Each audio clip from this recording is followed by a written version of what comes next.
Motion की series में next problem है न्यूमेरिकल प्रॉब्लम, और ये न्यूमेरिकल प्रॉब्लम अपने आप में ऐसा न्यूमेरिकल प्रॉब्लम है, लगभग मोशन को पूरी तरह से कवर करता है। स्ट्रेट लाइन मोशन जो भी होगा उसको पूरी तरह से कवर करता है। तो दिया हुआ है एक पार्टिकल मूव कर रहा है और उसका एक्स एक्सिस के अलॉन्ग मूव कर रहा है, और उसका जो पोजीशन है वो टी के साथ रिलेटेड इस तरह से है। एक्स मीटर में दिया हुआ है, टी सेकेंड में दिया हुआ है। फाइंड आउट करना है पहला maximum position positive, maximum positive displacement along x axis. First जो पार्ट है उसको देखते हैं, maximum positive displacement along x axis. Relation x equal to 2t square minus t cube है। इस रिलेशन में t इक्वल टू 0 रखेंगे तो t इक्वल टू 0 पर x इक्वल टू 0 है। फिर हम ये फाइंड आउट करना चाहते हैं कि इसका मैक्सिमम पॉजिटिव एक्स डिस्प्लेसमेंट क्या होगा। तो हम एक बार इसमें रख कर देखते हैं कि कब तक ये पॉजिटिव एक्स एक्सिस पर मूव करता रहेगा। तो x greater than 0 that is 2t square minus t cube greater than 0। इसमें t स्क्वायर कॉमन लेते हैं तो 2 minus T greater than 0, T square always greater than 0, यानी 2 माइनस टी को भी ग्रेटर दैन 0 होना चाहिए। तो t लेस दैन 2, यानी t इक्वल टू 2 सेकेंड पर तो x 0 हो गया, और t इक्वल टू 0 पर भी x 0 है, यानी 0 सेकेंड से 2 सेकेंड के बीच में ये x एक्सिस के पॉजिटिव डायरेक्शन में मूव करता रहेगा। t इक्वल टू 0 से t इक्वल टू 2 सेकेंड तक इसके बीच में जो टाइम है वो x एक्सिस के पॉजिटिव डायरेक्शन में ही रहेगा। अब हमें फाइंड आउट करना है कि मैक्सिमम वो कितना जाएगा। तो इसके लिए हम देखेंगे वेलोसिटी कब तक उसकी ग्रेटर दैन 0 है। जो वेलोसिटी ग्रेटर दैन 0 होगी, जब वो मैक्सिमम पोजीशन पहुंचेगा वहाँ वेलोसिटी इक्वल टू 0 हो जाएगा, और उसके बाद वाले टाइम में वेलोसिटी नेगेटिव हो जाएगा। तो हम निकालते हैं कि वेलोसिटी इसकी 0 कब होती है। तो वेलोसिटी के लिए इसको डिफ्रेंशिएट करेंगे तो x डैश यानी dx/dt भी लिख सकते हैं, x dash equal to 4t minus 3t square, और इसे ग्रेटर दैन 0 होना चाहिए। तो अब हम देखते हैं इसमें, इसको सॉल्व करते हैं तो t 4 minus 3t greater than 0। हम जानते हैं कि t ऑलवेज ग्रेटर दैन 0 लिया जाता है, मीन्स 0 सेकंड से स्टार्ट करके ग्रेटर दैन 0 लिया जाता है। अगर किसी क्वेश्चन में इसके बारे में बताया जाता है t लेस दैन 0 है तो हम लेंगे, नहीं तो ऐसे टाइम ग्रेटर दैन 0 होता है। तो ये ग्रेटर दैन 0 हुआ है तो 4 माइनस 3t को भी ग्रेटर दैन 0 होना चाहिए, यानी t का वैल्यू 4/3 सेकेंड से कम होना चाहिए, यानी अप टू 4 और t को टू 4/3 सेकेंड पर वेलोसिटी 0 हो जाएगी। तो अप टू t 4/3 सेकेंड तक वेलोसिटी पॉजिटिव है। जैसे ही 4/3 सेकेंड हो रहा है उस समय उसकी वेलोसिटी 0 हो जा रही है, और उसके बाद 4/3 सेकेंड से ज़्यादा अगर लेते हैं तो ये वाली नेगेटिव आएगी, यानी उसका जो मूवमेंट है निगेटिव एक्स डायरेक्शन में होगा, यानी वेलोसिटी इसकी नेगेटिव हो जाएगी। It means t equal to 4/3 second पर ही उसका मैक्सिमम एक्स पॉजिटिव पोजिशन होगा। तो मैक्सिमम एक्स मैक्स पॉजिटिव ये इक्वल टू 4/3 सेकेंड इस इक्वेशन में रख देंगे। तो 2 इंटू 16/9 माइनस 64/27, इसको सॉल्व करेंगे तो ये 32/27 मीटर आएगा। तो ये फर्स्ट पार्ट का ये आंसर हो गया। सेकेंड पार्ट है at what instant first happens. तो हमने देखा t इक्वल टू 4/3 सेकेंड पर ही ऐसा हुआ था, तो t इक्वल टू 4/3 सेकेंड हो गया। जो थर्ड पार्ट है मोशन को डिस्क्राइब करना है। इट मीन्स मोशन डिस्क्राइब करने का मतलब है किस इंटरवल में उसका वेलोसिटी इंक्रीज़ कर रहा है, फिर वो किस डायरेक्शन में मूव कर रहा है, डिक्रीजिंग वेलोसिटी है कि इंक्रीजिंग वेलोसिटी है। तो इसके लिए हम सबसे पहले क्या करते हैं कि x equal to 2t square minus t cube, इसे डबल डिफ्रेंशिएट करते हैं। एक बार डिफ्रेंशिएट किए तो वेलोसिटी आया, तो velocity equal to 4t minus 3t square that is equal to t 4 minus 3t। हम लोगों ने देखा कि t इक्वल टू 0 से t इक्वल टू 4/3 सेकेंड तक उसका वेलोसिटी पॉजिटिव है। t equal to 0 to t equal to 4/3 second velocity is positive, means वो पॉजिटिव एक्स डायरेक्शन में मूव कर रहा है। Velocity is positive. अब ये एक क्वेश्चन उठता है कि ये जो वेलोसिटी है पॉजिटिव हुआ 4/3 सेकेंड पे, तो वेलोसिटी 0 हो गया था। इट मीन्स पहले वेलोसिटी इंक्रीज़ किया होगा, उसके बाद वेलोसिटी डिक्रीज़ करते करते 0 पर आया होगा। यानी ये सब जो प्ले है वो एक्सेलरेशन से पता चलेगा। तो एक्सेलरेशन के लिए एक बार और डिफ्रेंशिएट करते हैं, तो ये आएगा 4 - 6t। एक्सेलरेशन ग्रेटर देन 0 के लिए 4 - 6t ग्रेटर देन 0 और t must be less than 4/6, that is equal to 2/3। Means t equal to 0 से t इक्वल टू 2/3 तक एक्सेलरेशन पॉजिटिव है। तो it means t equal to 0 to t equal to 2/3 particle जो move कर रहा है उसका वेलोसिटी बढ़ता जा रहा है। इट मीन्स एक्सेलरेशन पॉजिटिव है, वेलोसिटी पॉजिटिव है, तो इंक्रीजिंग वेलोसिटी से मूव कर रहा है। Velocity increasing velocity t equal to 2/3 पर उसका वेलोसिटी मैक्सिमम हो जाता है। फिर इसके बाद एक्सेलरेशन निगेटिव हो जाता है। It means t equal to 2/3 second to 4/3 second, acceleration negative हो गया, acceleration less than 0, that is motion is retarding. Motion is retarding, retard का मतलब हुआ उसका वेलोसिटी और एक्सेलरेशन का डायरेक्शन। वेलोसिटी ग्रेटर देन 0 है लेकिन एक्सेलरेशन निगेटिव है। इट मीन्स ये एक्सेलरेशन उसके वेलोसिटी को कम करता जाएगा, तो मोशन रिटार्ड होगा, रिटार्डिंग 4/3 तक। At t equal to 4/3 velocity 0, at t equal to 4/3 second velocity becomes 0। इसके बाद वेलोसिटी निगेटिव होगा। फिर हम देखते हैं कि 4/3 सेकेंड के बाद एक्सेलरेशन भी निगेटिव है। इट मीन्स वो इंक्रीजिंग वेलोसिटी से एक्स एक्सिस के निगेटिव डायरेक्शन में एक्स की तरफ ट्रेंड करेगा, यानी पहले ओरिजिन पहुंचेगा, उसके बाद निगेटिव डायरेक्शन की तरफ इंक्रीजिंग वेलोसिटी से चलता जाएगा। तो velocity becomes 0, then t equal to 4/3 to onward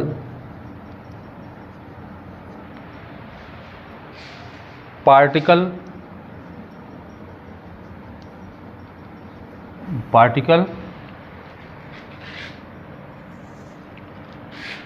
moves negative direction of x axis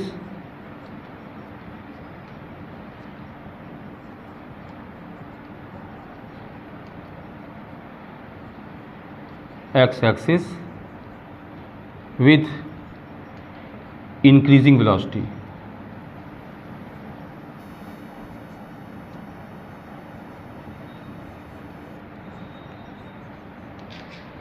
fourth question में है distance covered in first 3 second.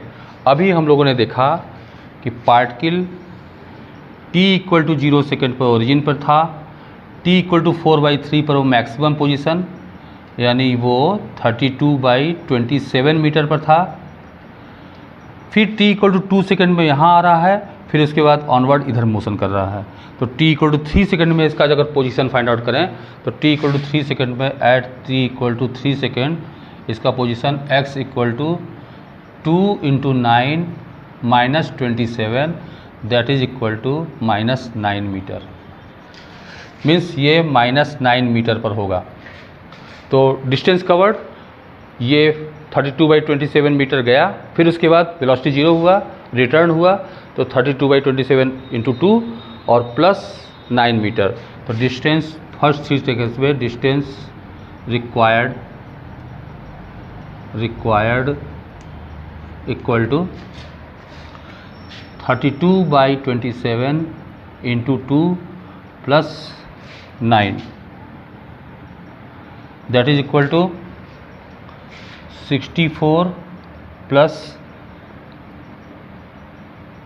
243/27 that is equal to 307/27 metre. This is distance covered in first 3 second.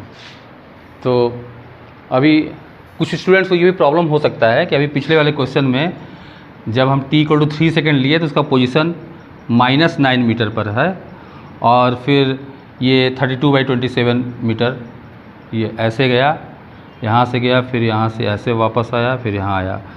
तो student ऐसे भी question कर सकते हैं, यहाँ -9 metre है तो हम -9 क्यों नहीं लेंगे। लेकिन एक्चुअली क्या है कि ऐसा होता है, दिमाग में आ जाता है वैसा। यहाँ टोटल डिस्टेंस कवर्ड निकालना है, तो डिस्टेंस कवर्ड का मतलब पाथ लेंथ, इस रास्ते की लंबाई, यहाँ से यहाँ तक लंबाई, यहाँ से यहाँ तक, फिर यहाँ से यहाँ तक लंबाई। तो ऐसा कन्फ्यूजन हो सकता है, तो कन्फ्यूजन दूर कर लेंगे। यहाँ डिस्टेंस कवर्ड पूछा है। अब इसके जस्ट नेक्स्ट बाद में 5 displacement in first 4 second. 5 first 4 second में डिस्प्लेसमेंट इस इट मीन्स t = 0 पर 0 होता था, और अभी हमने देखा t = 3 पर -9 मीटर पर था, तो हम t = 4 पर निकाल लेंगे कहाँ होगा, और यही ओरिजिनल डिस्प्लेसमेंट होगा। तो t = 4 सेकेंड में ये कहाँ है, तो एट t = 4 x = 32, ये वैल्यू रखेंगे 2t² में, -64 that is equal to -32 metre. यानी t = 4 सेकेंड पर वो t = 4 सेकेंड पर t = 0 पर यहाँ है, t = 4/3 पर यहाँ है, फिर t = 2 पर यहाँ पर है, फिर t = 4 सेकेंड पर -32 मीटर पर है।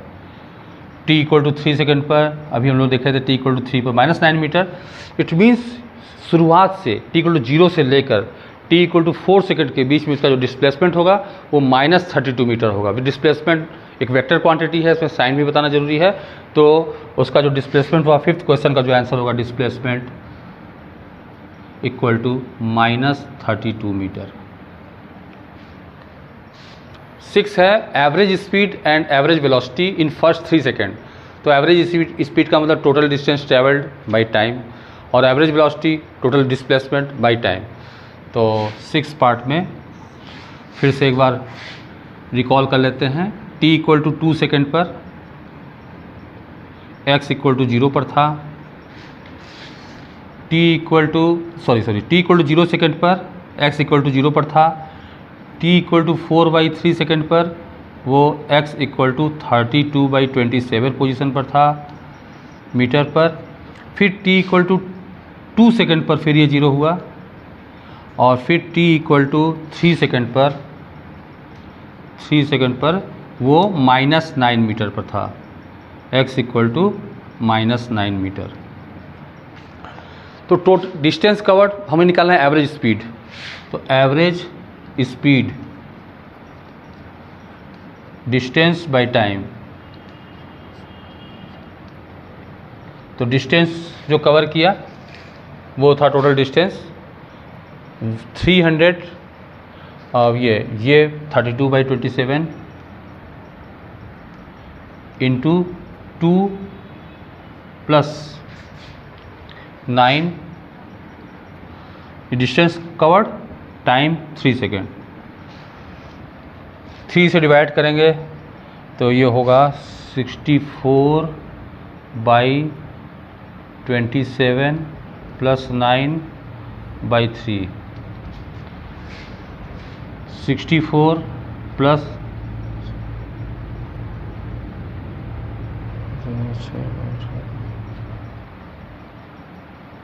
24/81 that is equal to 307/81 meter per second.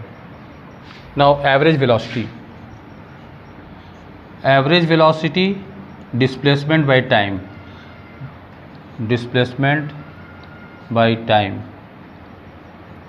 Displacement starting first 3 second के लिए डिस्प्लेसमेंट 0 पर, इनिशियल t = 0 पर 0 पर था, फिर -9 मीटर पर, तो ये हो गया -9 metre by time 3 second that is equal to -3 metre per second. ये एवरेज वेलोसिटी हुआ। 7th पार्ट है particles instantaneous acceleration at its maximum positive x displacement. तो एक्चुअल में जो हम लोग का एक्सीलरेशन का फॉर्मूला आया था वो था 4 माइनस 6t, टी पर डिपेंडेंस। जिस समय वो मैक्सिमम पॉजिटिव x पोजीशन पर था वो टाइम था वो t इक्वल टू 4/3। तो एट t इक्वल टू 4/3 उसका instantaneous acceleration 4 minus 6 into 4/3 that is 4 minus 8 minus 4 metre per second square.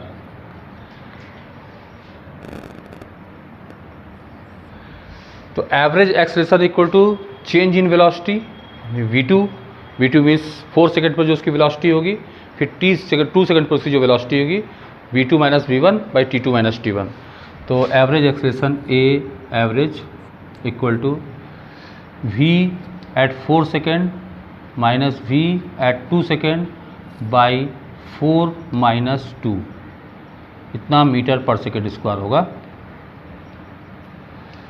तो वेलोसिटी का एक्सप्रेशन था v इक्वल टू डिफ्रेंशिएशन करने के बाद 4t माइनस 3t स्क्वायर। तो यहाँ से फाइंड आउट कर लें 4 सेकेंड पर इसकी वेलोसिटी कितनी होगी। तो 4 into 4 minus 3 into 16 minus 48 that is equal to minus 32 metre per second. और v 2 सेकेंड पर इसकी वेलोसिटी कितनी होगी। तो 2 सेकेंड इसमें रख देते हैं, 4 टू जा 8 minus 12 that is equal to minus 4 metre per second. तो एवरेज एक्सेलरेशन 4 सेकेंड में वेलोसिटी माइनस 32 और फिर plus 4 by 2 that is equal to minus 28 by 2 that is equal to minus 14 metre per second square. This is its answer. Question था जो काफ़ी बड़ा question ही कहा जाएगा, लेकिन इस क्वेश्चन में सारे कॉन्सेप्ट्स यूज़फुल कॉन्सेप्ट हैं। तो स्टूडेंट्स से हम ये कहना चाहते हैं कि वो लोग इस क्वेश्चन को अच्छी तरह से सॉल्व करें। इससे मोशन के बारे में जो भी इफ्स एंड बट्स हैं, जो डाउट्स हैं, वो सारे के सारे लगभग सारे के सारे डेफिनेशंस भी इसके साथ ही अटैच्ड हैं। तो इसे आप करोगे तो कंपटीशन के क्वेश्चंस में, जेईई मेंस हो, किसी क्वेश्चन को जल्दी सॉल्व करने में आपको हेल्प मिलेगा।